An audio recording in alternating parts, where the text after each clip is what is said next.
సాహో టీవీకి స్వాగతం. నేను రేవతి. ముందుగా ముఖ్యాంశాలు.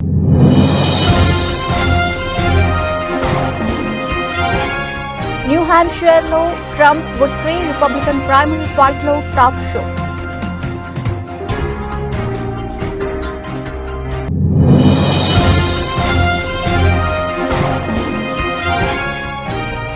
బుల్లెట్ రైల్ కోసం కొత్త బ్రిడ్జ్, అద్భుతమైన పిక్ షేర్ చేసిన రైల్వే శాఖ.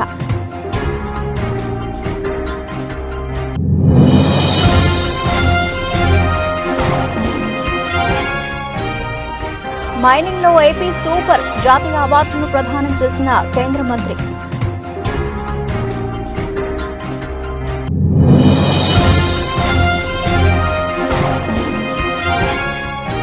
కేసీఆర్ వెంటే ఉంటాం, సీఎం రేవంత్ రెడ్డిని కలిస్తే తప్పేంటి తేల్చి చెప్పిన బీఆర్ఎస్ ఎమ్మెల్యేలు.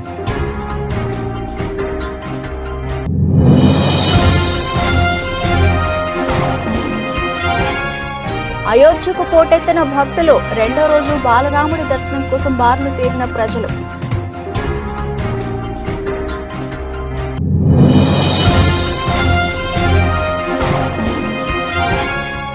రవిశాస్త్రికి లైఫ్ టైం అచీవ్మెంట్ అవార్డు, భావోద్వేగానికి లోనైన మాజీ కోచ్.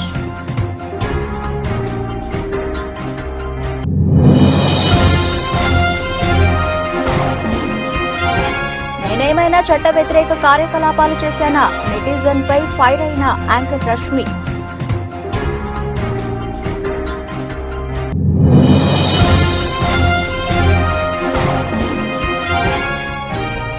నష్టాల్లో ప్రారంభమైన సెన్సెక్స్, నిఫ్టీ మిశ్రమంగా ఆసియా మార్కెట్లు. రైట్, డీటెయిల్స్ చూస్తే రిపబ్లికన్ పార్టీ తరఫున అధ్యక్ష అభ్యర్థిగా ఈసారి కూడా పోటీ పడేందుకు అమెరికా మాజీ దేశాధ్యక్షుడు డొనాల్డ్ ట్రంప్ ప్రయత్నిస్తున్న విషయం తెలిసిందే. అయితే పార్టీ అభ్యర్థిత్వం కోసం జరుగుతున్న ప్రైమరీ ఎన్నికల్లో ఇప్పటికే ఓ విక్టరీ కొట్టిన ట్రంప్ ఇవాళ మరో భారీ విజయాన్ని సొంతం చేసుకున్నారు. న్యూ హాంప్షైర్ ప్రైమరీలో ఆయన విజయకేతన ఎగురవేశారు. దీంతో దాదాపు ఆయనకు అధ్యక్ష అభ్యర్థిగా లైన్ క్లియర్ అయ్యే అవకాశాలు స్పష్టంగా కనిపిస్తున్నాయి. న్యూ హాంప్షైర్ లో ట్రంప్ కు 55% ఓట్లు పడ్డాయి. ఇక రెండవ స్థానంలో నిక్కీ హేలీ ఉంది. వారం క్రితం అయోవాలో జరిగిన ప్రైమరీలో కూడా ట్రంప్ నెగ్గిన విషయం తెలిసిందే.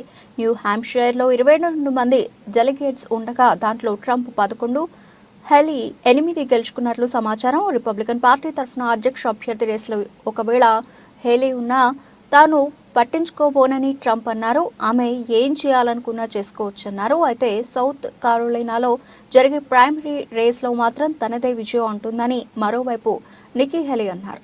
3 times now, 3.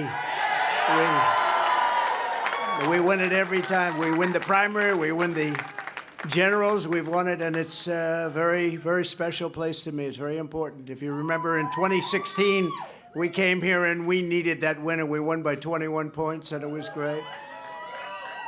And today, I have to tell you, it was very interesting because I said, wow, what a great victory. But then somebody ran up to the stage all dressed up nicely when it was at 7, but now I just walked up and it's at 14. But she ran up when it was 7, and, you know, we have to do what's good for our party. And she was up, and I said, wow, she's doing like a speech like she won. She didn't win, she lost. And, you know, last week we had a little bit of a problem. And if you remember, Ron was very upset because she ran up and she pretended she won Iowa. And I looked around, I said, didn't she come in third? Yeah, she came in third. And then I looked at the polls. She was talking about most winnability, who's going to win, and I had one put up. I don't know if you see it, but I have one put up. We've won almost every single poll in the last 3 months against crooked Joe Biden. Almost every poll. And she doesn't win those polls. And she doesn't win those. This is not your typical victory speech, but let's not have somebody take a victory when she had a very bad night. Mumbai Ahmedabad మధ్య bullet rail project కోసం కొత్త bridge ను నిర్మించారు. గుజరాత్ లోని ఔరంగా bridge కు చెందిన ఓ stunning ఫోటోను railway శాఖ తన ట్విట్టర్ లో పోస్ట్ చేసింది. వల్సాద్ జిల్లాలోని అటవీ ప్రాంతంలో నిర్మించిన ఆ బ్రిడ్జ్ అద్భుతంగా ఉంది. ఆ బ్రిడ్జ్ ను 2023 ఆగస్టులోనే నిర్మించారు. సాంకేతిక అద్భుతం, ప్రకృతి సోయగం. ఔరంగా బ్రిడ్జ్ భవిష్యత్తు ప్రయాణికులకు ప్రయాణాలకు చిహ్నంగా నిలుస్తుందని రైల్వే శాఖ తన ట్వీట్లో కామెంట్ చేసింది. ముంబై అహ్మదాబాద్ మధ్య హై స్పీడ్ రైలు కారిడార్ పనులను 2021 నవంబర్లో స్టార్ట్ చేశారు. అయితే బుల్లెట్ రైల్ ట్రాక్ కోసం 6 నదులపై బ్రిడ్జ్లను నిర్మించారు. పార్ అండ్ ఔరంగా, పూర్ణ, మెందోలా, అంబికా, వేన్గనియా నదులపై బ్రిడ్జ్లను కట్టారు. బుల్లెట్ రైలు రూట్లో మొత్తం 24 బ్రిడ్జ్లను నిర్మిస్తున్నారు. దాంట్లో 20 గుజరాత్లో ఉండగా మహారాష్ట్రలో మిగతా బ్రిడ్జ్లున్నాయి.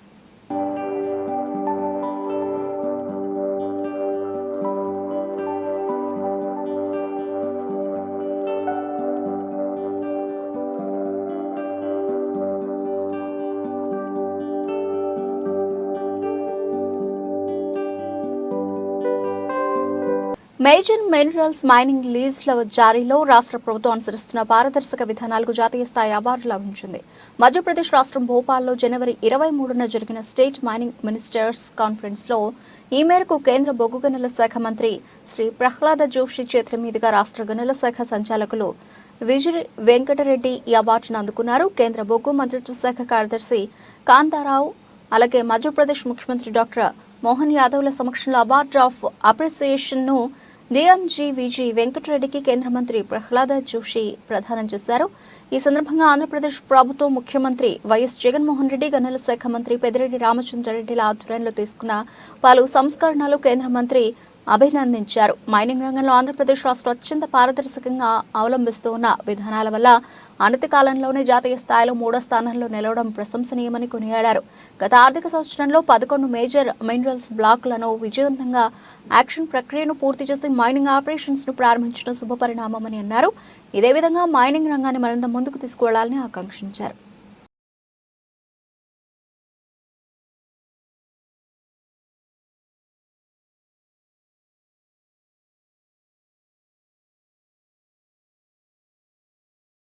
తాము కేసీఆర్ వెంటే ఉంటామని కాంగ్రెస్ పార్టీలోకి వెళ్లే ప్రసక్తే లేదని ఉమ్మడి మెదక్ జిల్లాకు చెందిన బీఆర్ఎస్ ఎమ్మెల్యేలు సునీత లక్ష్మారెడ్డి, కొత్త ప్రభాకర్ రెడ్డి, గూడెం మహిపాల్ రెడ్డి, మాణిక్రావు స్పష్టం చేశారు. తాము కాంగ్రెస్ పార్టీలో చేరుతామని వచ్చిన వార్తలను ఖండించారు. ఆ 4 ఎమ్మెల్యేలు బుధవారం మీడియాతో మాట్లాడుతూ తాము సీఎం రేవంత్ రెడ్డిని కలవడంపై అనవసరంగా రాజకీయం చేస్తున్నారని, ఎన్నికల వాగ్దానాలను అమలు చేయాలని కోరేందుకే కలిసికట్టుగా వెళ్లినట్లుగా చెప్పారు. అలాగే ప్రోటోకాల్, వ్యక్తిగత సెక్యూరిటీ గురించి కూడా సీఎంతో చర్చించినట్టు తెలిపారు. రాజకీయ దురుద్దేశం గానీ, పార్టీ మారే ఆలోచన గానీ లేదని స్పష్టం చేశారు.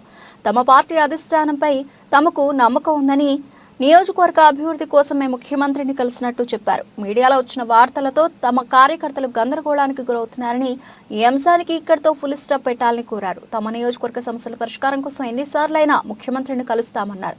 ఇంకా 100 సార్లు కలుస్తాం, నెలకు ఒక్కసారైనా కలుస్తాం, మా నియోజకవర్గాల అభివృద్ధి కోసం ఎక్కడికైనా పోతాం, ఎవరినైనా కలుస్తామని ప్రకటించారు. రాష్ట్ర సమస్యల పరిష్కారం కోసం ప్రధానితో పాటు కేంద్ర మంత్రులను సీఎం రేవంత్ ని కలిశారని, అదేవిధంగా తాము కూడా నియోజకవర్గ సమస్యల పరిష్కారానికి ముఖ్యమంత్రిని కలిశామని అన్నారు. ప్రతిపక్షంగా ప్రజల తరఫున ప్రభుత్వాన్ని ప్రశ్నిస్తూనే ఉంటామన్నారు. ప్రజల సమస్యల పరిష్కారం కోసం మంత్రులను, అధికారులను కలుస్తూ ఉంటామని, ఇదో నిరంతర ప్రక్రియ అని చెప్పుకొచ్చారు. ప్రాణం ఉన్నంత వరకు బీఆర్ఎస్ పార్టీలోనే ఉంటామని కేసీఆర్ తమ నాయకుడని స్పష్టం చేశారు. పార్టీ మారాల్సిన అవసరం తమకు లేదన్నారు. తమపై తప్పుడు వార్తలు ప్రసారం చేస్తే పరువు నష్టం దావా వేసేందుకు కూడా వెనుకాడబోమని హెచ్చరించారు.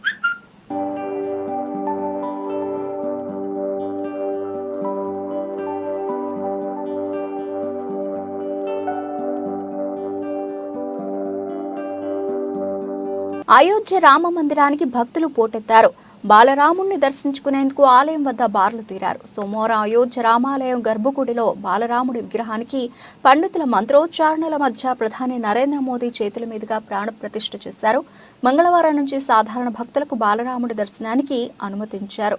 రాముడిని దర్శించుకునేందుకు భారీ సంఖ్యలో భక్తులు ఆలయం వద్దకు తరలి రావడంతో ఆ ప్రాంతమంతా భక్తజన సంద్రోహంగా మారింది. భక్తులను అదుపు చేసేందుకు పోలీసులకు సవాలుగా మారింది. సుమారు 8,000 మంది పోలీసులను ఆలయం వద్ద అందుబాటులో ఉంచారు. అయినా భారీగా రాముని దర్శనం కోసం వచ్చిన భక్తులను కట్టడి చేయడంలో పోలీసులు తంటాలు పడ్డారు. శ్రీరాముడి దర్శనం కోసం సోమవారం అర్ధరాత్రి నుంచే భక్తులు పెద్ద సంఖ్యలో తరలివచ్చారు. మంగళవారం ఉదయం 6 గంటల నుంచి భక్తులను ఆలయ కాంప్లెక్స్ లోనికి అనుమతించారు. అయితే దర్శనానికి సమయాన్ని 2 భాగాలుగా విభజించారు. ఉదయం 7 గంటల నుంచి 11:30 వరకు, మధ్యాహ్నం 2 గంటల నుంచి రాత్రి 7 గంటల వరకు బాలరాముని దర్శనం చేసుకునే అవకాశం కల్పించారు. దీంతో తొలి రోజు ఉదయం నుంచి సాయంత్రం వరకు దాదాపు 5 లక్షల మంది భక్తులు బాలరాముని దర్శనం చేసుకున్నారు. ఆలయం వద్ద భక్తుల రద్దీ విపరీతంగా ఉండడంతో యూపీ ముఖ్యమంత్రి యోగి ఆదిత్యనాథ్ హెలికాప్టర్లో ఏరియల్ సర్వే నిర్వహించారు. ఆలయం వద్ద ఏర్పాట్లను పరిశీలించి భక్తులకు ఇబ్బందులు తలెత్తకుండా అధికారులకు సూచనలు చేశారు. యూపీలోని అయోధ్య రేంజ్ ఐజీ ప్రవీణ్ కుమార్ మాట్లాడుతూ భక్తులు భారీ సంఖ్యలో శ్రీరాముడి దర్శనానికి వస్తూ ఉండడంతో వృద్ధులు, వికలాంగులు ఆలయ దర్శనాన్ని 2 వారాల పాటు వాయిదా వేసుకోవాలని సూచించారు.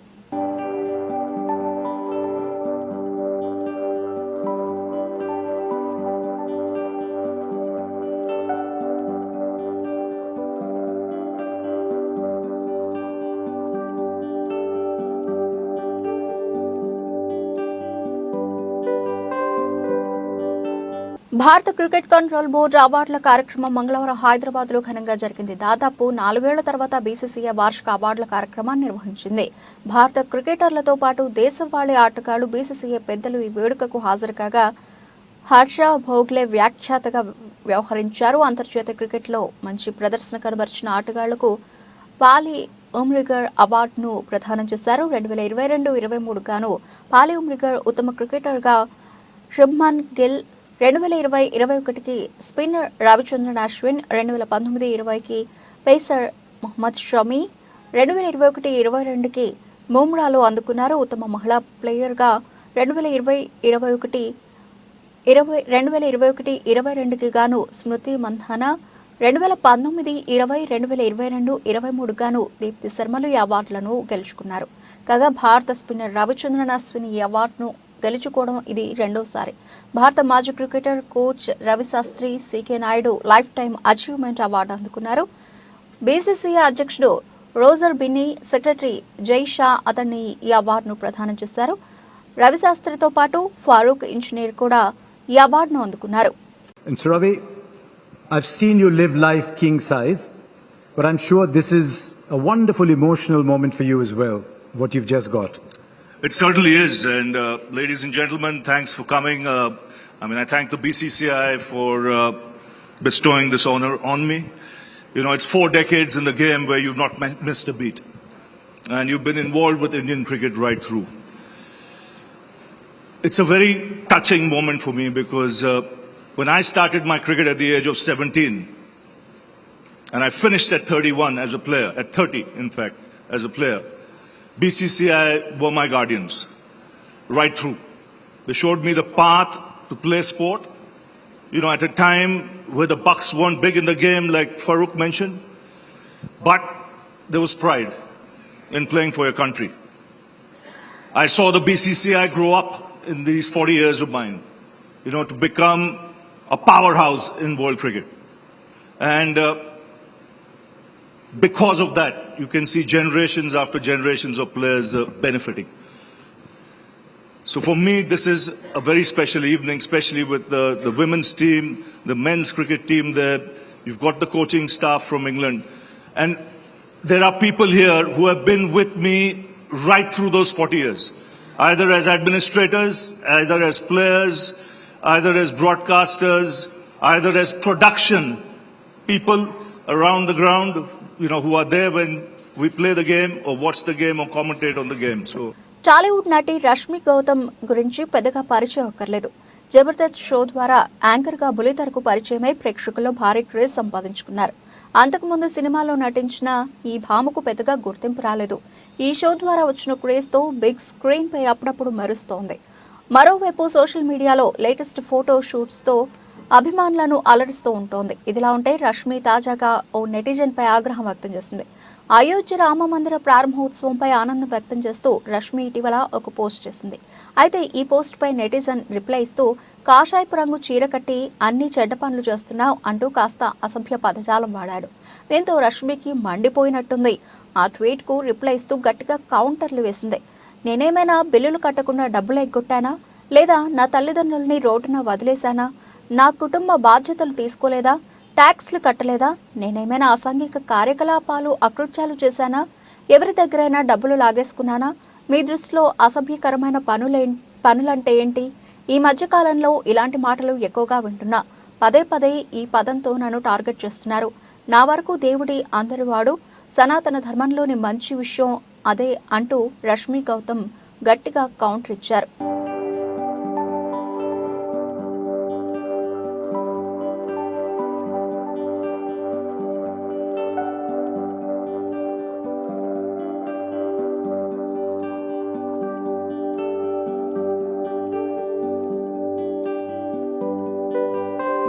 దేశీయ స్టాక్ మార్కెట్లు నిన్నటి నష్టాలు కొనసాగిస్తున్నాయి. నిన్న మార్కెట్లు ముగిసే సమయానికి పెట్టుబడిదారుల సంపద దాదాపు 8 లక్షల కోట్ల రూపాయల మేర ఆవిరి కాగా నేడు సైతం మార్కెట్లో బేజారును ప్రదర్శిస్తున్నాయి. ఉదయం 9:16 సమయంలో బెంచ్ మార్క్ సూచీ సెన్సెక్స్ 186 పాయింట్ల నష్టంలో కొనసాగుతూ ఉండగా మరో కీలక సూచీ నిఫ్టీ 39 పాయింట్లు కోల్పోయింది. ఇదే క్రమంలో నిఫ్టీ బ్యాంక్ సూచీ 276 పాయింట్లు, నిఫ్టీ మిడ్ క్యాప్ సూచీ మాత్రం స్వల్పంగా 2 పాయింట్ల మేర లాభంతో ఇంట్రాడేలో కొనసాగుతున్నాయి. వాస్తవానికి అమెరికా మార్కెట్లు లాభాలతో ముగియగా ఆసియా మార్కెట్లు మాత్రం మిశ్రమంగా ఉండడంతో దేశీయ మార్కెట్లను ప్రభావితం చేస్తోంది.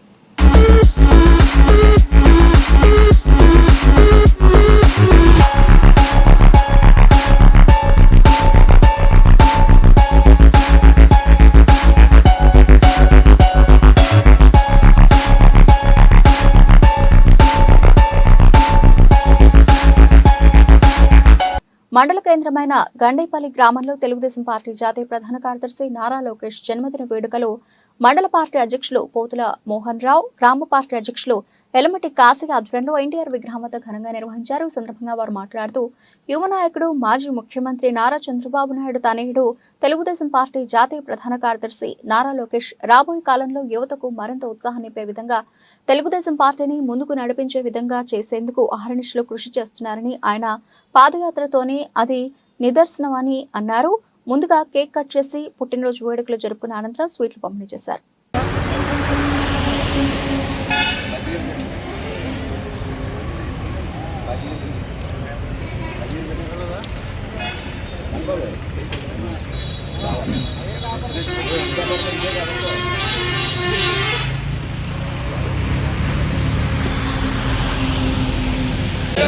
లోకేష్ బాబు గారి నాయకత్వం, జ్యోతుల నెహ్రూ గారి నాయకత్వం, జ్యోతుల నవీన్ గారి నాయకత్వం. Thank you sir.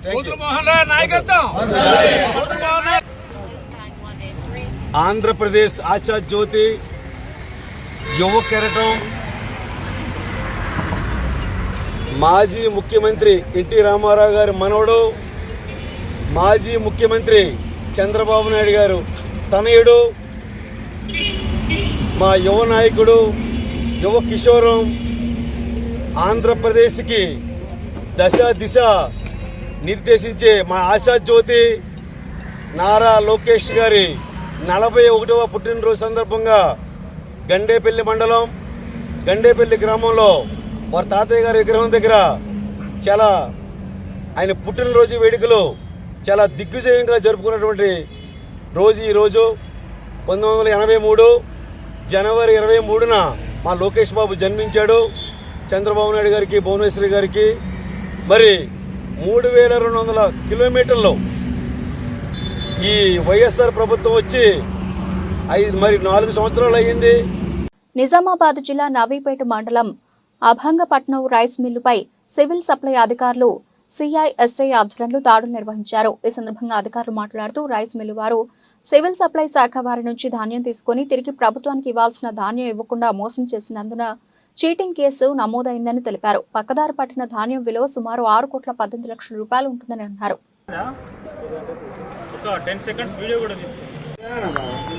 Civil supply DT Abdul Rehman యొక్క ఫిర్యాదు మేరకు ఈరోజు ఈ అభంగపట్నంలో యూనుస్ ట్రేడర్స్ పేరు మీద యూనుస్ అనే రైస్ మిల్ పనిచేస్తున్నారు. ఇతను సివిల్ సప్లై శాఖ వారి దగ్గర నుంచి ధాన్యం తీసుకొని తిరిగి ప్రభుత్వానికి ఇవ్వాల్సిన బియ్యాన్ని ఇవ్వకుండా మోసం చేసిన దానికి సంబంధించి చీటింగ్ కేసు నమోదైంది. దీనికి సంబంధించి సివిల్ సప్లై అధికారులు, డిఎం గారు మరియు వాళ్ళ సిబ్బంది కూడా ఇక్కడికి రావడం జరిగింది. దీంట్లో మిస్అప్రాపరేషన్ అయినటువంటి స్టాక్ యొక్క విలువ సుమారు 6,18 లక్షలు ఉంటుంది. అదే వడ్లలో చెప్తే 26,000 క్వింటాల చిల్లర ఉంటుంది. దీనికి సంబంధించి 3 సీజన్లలో 2021, 22 ఖరీఫ్ రబీ మరి 22, 23 ఖరీఫ్ సంబంధించిన ధాన్యం ఇది. ఇదంతా తీసుకొని తిరిగి సివిల్ సప్లై శాఖ వారికి ఇవ్వాల్సిన బియ్యాన్ని ఇవ్వకుండా మోసం చేసిన పైన కేసు నమోదు చేసి దర్యాప్తు చేయడం జరుగుతుంది. కాకినాడ రూరల్ తూరంగి గ్రామం ఈశ్వర్నగర్ వెల్ఫేర్ అసోసియేషన్ ఆధ్వర్యంలో ఇంద్రపాలెం ట్రైనింగ్ డీఎస్పీ ప్రమోద్ ఈశ్వర్నగర్ లో గల కాలనీవాసులకు ఎటువంటి అవాంఛనీయ సంఘటనలు, దొంగతనాలు చోటు చేసుకోకుండా అసోసియేషన్ తరఫున గట్టి బందోబస్తు ఏర్పాటు చేయాలని LHMS యాప్ ద్వారా తెలియజేస్తే దగ్గరలో ఉన్న పోలీస్ స్టేషన్ వారు ఏర్పాటు చేసి ఉంచుతారని ఈ కాలనీవాసులకు అవగాహన కల్పించారు. దుర్గారావు గారిది మీ అందరికి తెలుసో లేదో ఇంకోటి కూడా జరిగింది. సేమ్ రోజు జరిగిందని మేము ఎక్స్పెక్ట్ చేస్తున్నాం. ఆ రోజు వెంటనే మేము రియాక్ట్ అవ్వడం జరిగింది. వెంటనే మేము మా క్లూస్ టీమ్ని పిలిచాము, ఫింగర్ ప్రింట్స్ని కూడా తీసుకున్నాము. అక్కడ వేరే దగ్గర జరిగిన దగ్గర కూడా ఫింగర్ ప్రింట్స్ తీసేసి ఈ రెండు ఒకటే చేశాడని మా అనుమానం జరుగుతుంది. సో మా ఇన్వెస్టిగేషన్కి కొన్ని చెప్పాలనే ఈ మీటింగ్ మనం కండక్ట్ చేయడం జరుగుతుంది. సో ద ఫస్ట్ థింగ్ ఇక్కడ మేము అబ్జర్వ్ చేసింది, ఇప్పుడు అప్పల స్వామి గారి ఇంట్లో కానీ లేకపోతే వేరే వాళ్ళ ఇంట్లో కానీ ఎక్కడ దొంగతనాలు జరిగినాయి అంటే, మీరు వేరే ఊరికి వెళ్ళినప్పుడు కానీ గేటుకి పనులకు కూడా చెప్పండి, మార్నింగ్ ఈవినింగ్ వచ్చేసి అక్కడ క్లీన్ చేసి వెళ్ళమని. అప్పుడు మార్నింగ్ ఈవినింగ్ పనులు వచ్చి తిరుగుతూ ఉంటే ఆ చూసిన వాడికి దొంగకి వాడికి ఏమనిపిస్తుంది, ఇంట్లో ఉన్నారు ఎవరు లేని ఇల్లు అయితే కాదు అని అయితే అనుకుంటాడు కదా. సో ఒక రకంగా వీళ్ళ ఇంటి దగ్గర జరిగినప్పుడు నేను కొంతమందికి చెప్పాను, అందరు ఉన్నారో లేదో తెలియదు, ఇప్పుడు మళ్ళీ చెప్పదలుచుకుంటున్నాను. లాక్డ్ హౌస్ మానిటరింగ్ సిస్టమ్ అనే ఒక యాప్ ఉంటుంది. ఇది పోలీస్ ప్రజలకు ఇచ్చే సర్వీస్ యాప్ అన్నమాట. నిజామాబాద్ జిల్లా సాలూరు మండల కేంద్రంలోని ఆలయ సాయన్న హెచ్పీ పెట్రోల్ బంక్ లో జిల్లా తూనికల కొలతల శాఖ అధికారులు తనిఖీలు నిర్వహించారు. పెట్రోల్ డీజిల్ ను 5 లీటర్ల పాత్రలో కొలతలు చేసి పరిశీలించారు. అనంతరం వినియోగదారులకు పలు సూచనలు చేశారు. పెట్రోల్ బంకులపై అనుమానాలు ఉంటే వారికి ఫిర్యాదు చేయాలన్నారు. పెట్రోల్ డీజిల్ పోసుకునే సమయంలో గమనించాల్సిన అంశాలను వినియోగదారులకు తెలిపారు.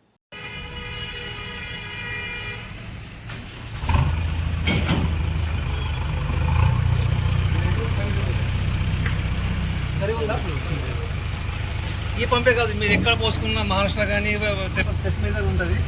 మీకు డౌట్ వస్తే చూపిసేయమంటే వాళ్ళు చూపిస్తారు.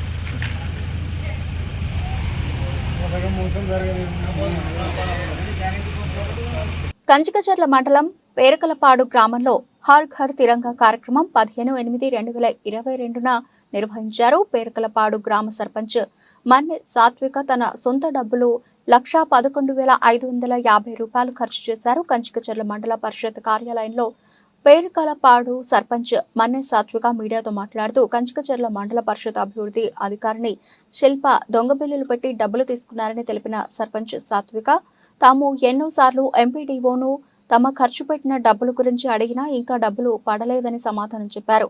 తమకు ఎంపీడీఓ అధికారినిపై అనుమానంతో సమాచారం హక్కు చట్టం ద్వారా వివరాలు తెలుసుకుంటే ఎంపీడీఓ అవినీతి గురించి తమకు తెలిసింది. ఎంపీడీఓ శిల్ప విధుల్లో చేరినప్పటి నుండి కంచికచర్ల మండలంలో చాలా చోట్ల అవినీతికి పాల్పడ్డారు.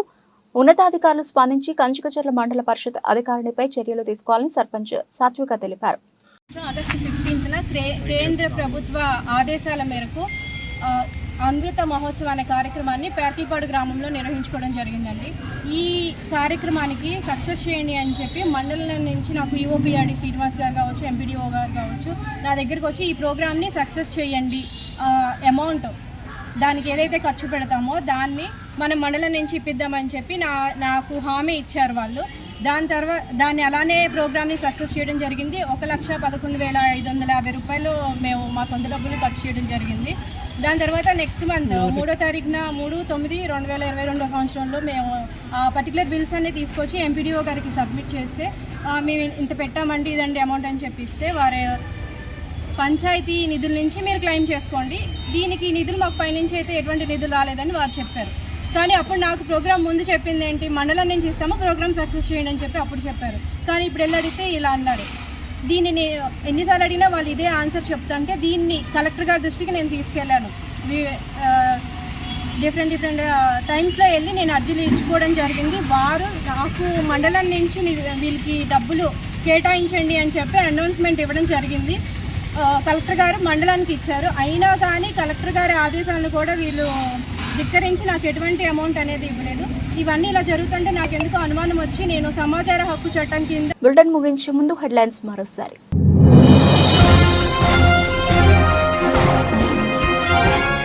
న్యూ హ్యాంప్షైర్ లో Trump victory, Republican primary fight లో టాప్ షో.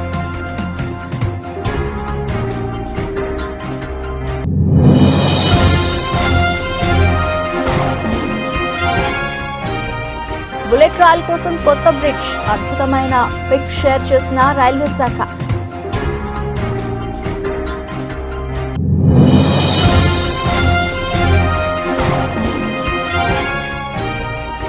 మైనింగ్ లో ఏపీ సూపర్, జాతీయ అవార్డును ప్రదానం చేసిన కేంద్ర మంత్రి.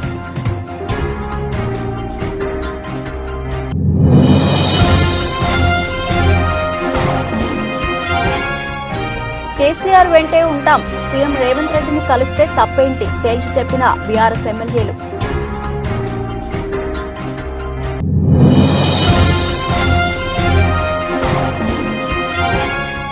అయోధ్యకు పోటెత్తిన భక్తులు, రెండో రోజు బాలరాముడి దర్శనం కోసం బారులు తీరిన ప్రజలు.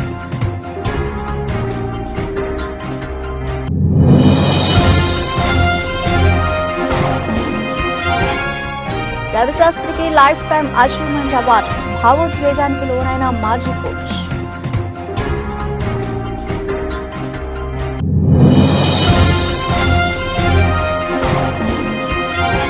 నేనేమైనా చట్ట వ్యతిరేక కార్యకలాపాలు చేశానా, నెటిజన్ పై ఫైర్ అయిన యాంకర్ రష్మి.